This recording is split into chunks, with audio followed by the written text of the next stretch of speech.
Quem pensa enriquece, capítulo 11. O subconsciente. A conexão. O 11º passo em direção à riqueza. O subconsciente é um campo de consciência em que todo o impulso de pensamento que atinge a mente objetiva através de qualquer um dos 5 sentidos é classificado e registrado, e por meio do qual é possível lembrar e resgatar ideias, como cartas arquivadas em um fichário. O subconsciente recebe e arquiva impressões sensoriais ou ideias de qualquer natureza. É impossível incutir-lhe voluntariamente planos, ideias ou objetivos que você deseje transformar em o seu equivalente físico ou financeiro. O subconsciente age primeiro sobre os desejos dominantes combinados a sentimentos e emoções, como a fé. Junte a isso as instruções apresentadas no capítulo sobre desejo, sobre as 6 etapas a serem cumpridas, mais a orientação acerca da elaboração e execução de planos, e compreenderá a importância dessa ideia. O subconsciente trabalha dia e noite. Em um procedimento ainda desconhecido, o subconsciente busca, na inteligência infinita, o poder pelo qual transforma deliberadamente desejos em seus equivalentes físicos, empregando para isso os mais práticos meios disponíveis. Ninguém consegue controlar por completo o subconsciente, mas é possível passar-lhe planos, desejos ou objetivos que desejamos concretizar. Leia novamente no capítulo sobre autossugestão. Instruções para o uso do subconsciente. Muitos indícios fundamentam a crença de que o subconsciente é a conexão entre a mente finita do ser humano e a inteligência infinita. É o intermediário pelo qual se pode obter à vontade a força da inteligência infinita. O subconsciente contém o processo secreto pelo qual os impulsos mentais são modificados e transformados em seu equivalente espiritual. É o meio através do qual a prece é transmitida à fonte, capaz de responder-lhe. As possibilidades do esforço criativo, aliadas ao subconsciente, são estupendas, imponderáveis e inspiram respeito. Talvez, por nosso pouco conhecimento do assunto, sempre que discuto o subconsciente, sou tomado por uma sensação de pequenez e inferioridade. O próprio fato de ser o subconsciente o meio de comunicação entre a mente pensante do homem e a inteligência infinita quase nos impede o raciocínio. Depois de aceitar como realidade a existência do subconsciente e compreender suas possibilidades como meio para a transmutação dos desejos em seu equivalente físico ou financeiro, você perceberá a importância das diretrizes apresentadas no capítulo sobre o assunto. Assim, entenderá o porquê das repetidas recomendações no sentido de esclarecer e registrar por escrito os seus objetivos, os seus desejos e de persistir no cumprimento das instruções. Os 13 princípios são um estímulo para a aquisição da habilidade de atingir e influenciar o subconsciente. Não desamine caso não consiga na primeira tentativa. Lembre-se de que o subconsciente pode ser deliberadamente direcionado apenas pelo hábito, conforme as instruções no capítulo sobre a fé. Você ainda não teve tempo para dominar a fé. Seja paciente, seja persistente. Algumas boas ideias apresentadas nos capítulos sobre fé e autossugestão serão repetidas aqui, para o benefício do seu subconsciente. Lembre-se, o subconsciente é autônomo, dispensa o seu esforço para influenciá-lo. Isso naturalmente sugere que o pensamento ligado a medo e pobreza, bem como todas as ideias negativas, atuam como estímulo ao subconsciente, a menos que você os domine, substituindo por outros mais desejáveis. O subconsciente não para. Se você deixar de alimentá-lo com desejos, ele vai buscar os pensamentos que vão ao seu encontro, resultantes da sua negligência. Já vimos que impulsos de pensamentos positivos e negativos atingem continuamente o subconsciente, vindo das 4 fontes mencionadas no capítulo sobre transmutação do sexo. Por enquanto, basta você não esquecer que vive ininterruptamente em meio a impulsos de pensamentos de todos os tipos, que atingem o subconsciente sem que você se dê conta. Destes, alguns são positivos e outros negativos. A sua tarefa é interromper o fluxo de impulsos negativos, procurando deliberadamente influenciar o seu subconsciente por meio de impulsos positivos de desejo. Ao fazer isso, você toma a posse da chave que abre a porta do seu subconsciente. E mais, assume tão completamente o controle daquela porta que nenhum pensamento indesejável consegue entrar. Tudo que o ser humano cria começa em forma de impulso de pensamento.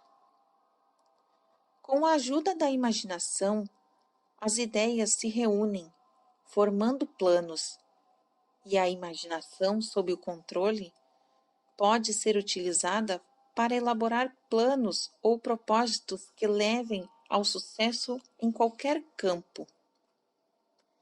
Para ser transmutado em seu equivalente material, todo o impulso de pensamento plantado de propósito no subconsciente deve passar pela imaginação a ser combinado à fé.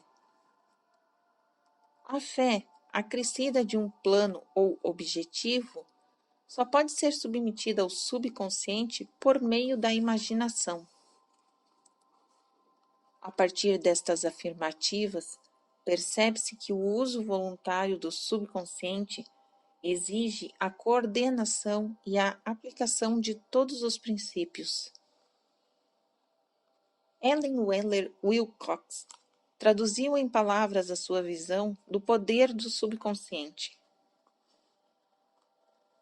Não há como saber se um pensamento nos trará amor ou ódio, pois pensamentos têm vida, e suas asas graciosas são mais rápidas que as de um pombo-correio. Eles seguem a lei do universo. A criatura é da mesma espécie do Criador. Os pensamentos percorrem rapidamente o caminho de volta, devolvendo o que a sua mente criou. A senhora Wilcox percebeu que os pensamentos também marcam fortemente o subconsciente da mente, que lhes deu origem, servindo como ímã padrão ou projeto de influência em sua transformação nos equivalentes materiais.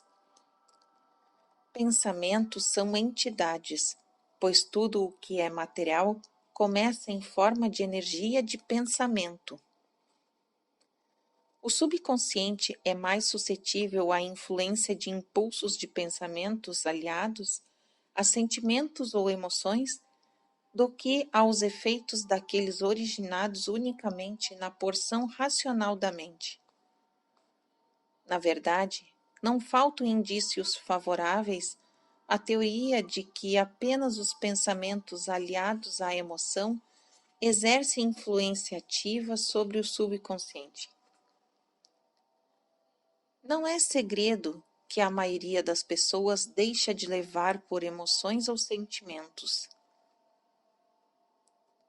Sabendo-se o que o subconsciente é mais fortemente influenciado por impulsos de pensamentos combinados à emoção, é essencial familiarizar-se com as mais importantes das emoções.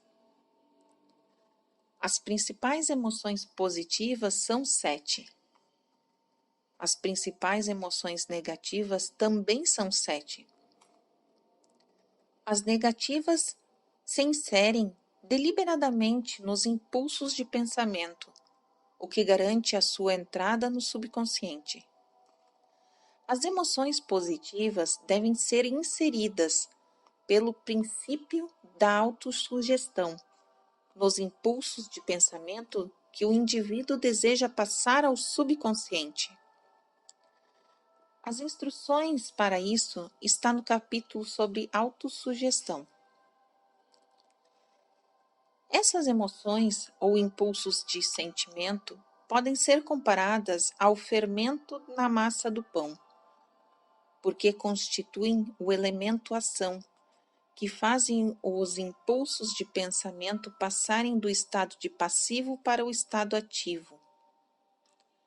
Assim, é possível entender por que os impulsos de pensamento combinados à emoção exercem influência muito mais depressa do que aqueles criados pela fria razão. Nesse momento, você pretende influenciar e controlar o público interno do seu subconsciente de modo a incutir nele o desejo por dinheiro e ser transmutado em seu equivalente financeiro. É essencial, portanto, que fiquem bem claros que o método de abordagem a esse público interno, você precisa falar no idioma dele, ou seu pedido não será ouvido. Ele entende melhor a linguagem da emoção e do sentimento. Assim, vamos descrever as principais 7 emoções positivas e as 7 principais emoções negativas, de modo que, quando for transmitir as instruções ao subconsciente, você possa lançar mão das primeiras e evitar as últimas. As 7 emoções positivas a serem praticadas: fé, desejo, amor, sexo, entusiasmo, romantismo e esperança. Existem outras emoções positivas, mas essas são as 7 mais poderosas e as mais comumente utilizadas no esforço criativo. Domine-as, e elas só serão dominadas pelo uso. E outras emoções positivas estarão à sua disposição quando precisar delas. Lembre-se, mais de uma vez, de estar lendo um livro cuja intenção é ajudar a você desenvolver uma consciência do dinheiro. Para isso, é preciso encher a mente de emoções positivas. Emoções negativas impedem que a pessoa seja consciente do dinheiro. As 7 principais emoções negativas a serem evitadas, não esqueça: medo, ciúme, ódio, desejo de vingança, ganância, superstição, raiva. Emoções positivas e negativas nunca ocupam a mente ao mesmo tempo. Umas ou outras devem dominar. É sua responsabilidade cuidar para que as emoções positivas constituam a influência dominante de sua mente. É então que a lei do hábito vem em sua ajuda. Adquira o hábito de vivenciar as emoções positivas, e com o tempo elas dominarão de tal modo a sua mente que as emoções negativas não conseguirão entrar. Você só conseguirá controlar o subconsciente se seguir as instruções ao pé da letra e continuamente. Basta a presença de uma única ideia negativa na mente consciente para destruir todas as possibilidades de ajuda construtiva do subconsciente. Se você costuma observar o que se passa em volta, certamente já percebeu que a maioria das pessoas só recorrem à oração quando algo não vai bem, ou, no máximo, cumpre um ritual repetindo palavras sem dar atenção ao que significam. Assim, por somente rezarem quando tudo mais falhou, essas pessoas fazem a oração com a mente tomada pelo medo e pela dúvida. Essas emoções influenciam o subconsciente, que as transmite à inteligência infinita. Consequentemente, a inteligência infinita recebe-as e deixa-se influenciar por elas. Quando você reza com medo de não receber a graça pretendida, pode acontecer uma das duas situações seguintes: a prece não chegar à inteligência infinita ou ter sido feita em vão. A prece pode resultar naquilo que se pede.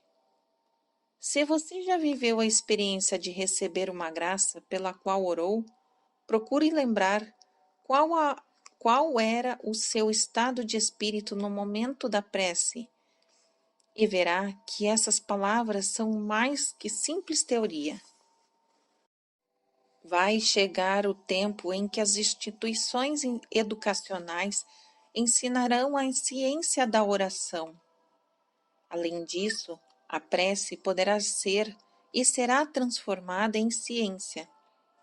Nesse dia, assim que a humanidade estiver pronta e pedir por isso, ninguém se aproximará da mente universal com medo, pelo simples motivo que esse sentimento terá desaparecido, bem como a ignorância, a superstição e os falsos ensinamentos.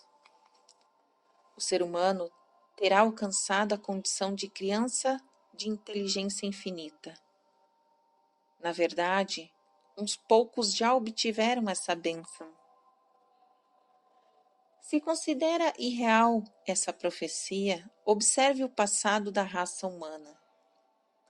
Há menos de 100 anos, o homem temia os relâmpagos, pensando serem sinais de ira de Deus. Hoje, graças ao poder da fé, a eletricidade fornecida pela natureza faz girar as engrenagens da indústria.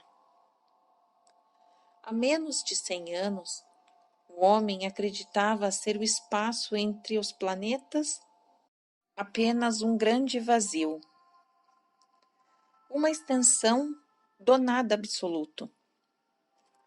Atualmente, graças ao mesmo poder da fé, sabe-se que tal espaço é cheio de vida, da segunda mais intensa forma de vibração conhecida, abaixo apenas da vibração do pensamento. Além disso, o homem sabe que esta energia viva, pulsante, vibrátil, que permeia todo átomo e matéria, preenche cada nicho do espaço, conecta os cérebros de todos os seres humanos.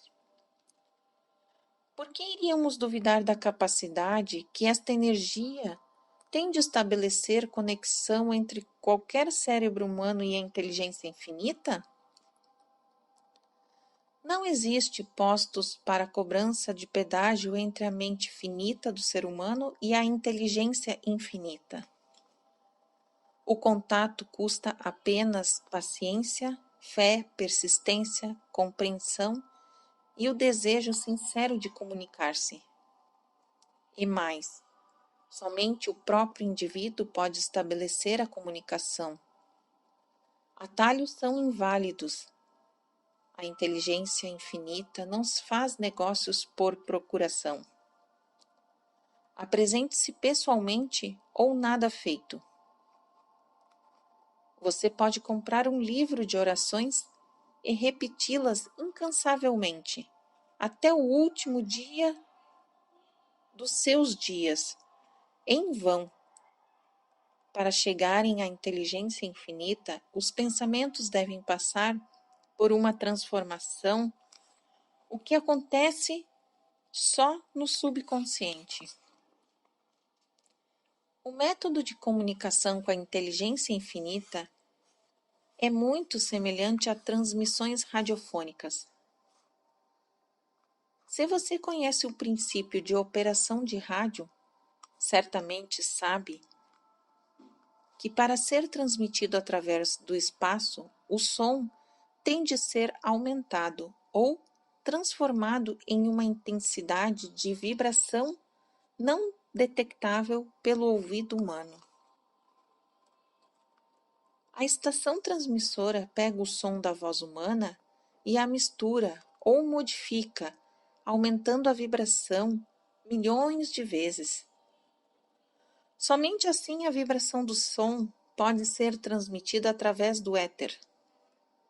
Depois desta transformação, o éter capta a energia cuja forma original era a de vibrações sonoras e carrega até as estações receptoras de rádio, que a reduzem à intensidade inicial, permitindo que seja reconhecida como som. O subconsciente é o intermediário que traduz a oração em termos reconhecíveis pela inteligência infinita.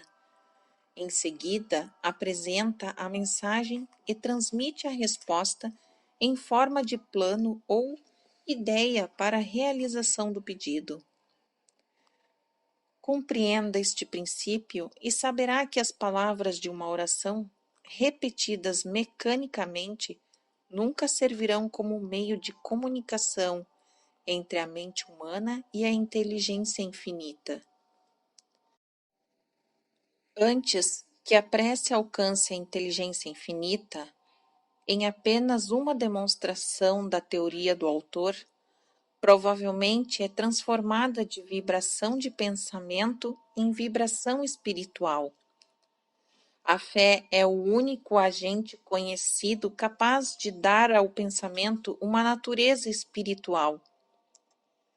Fé e medo não se dão bem. Onde um estiver, o outro não estará. Fim do capítulo 11.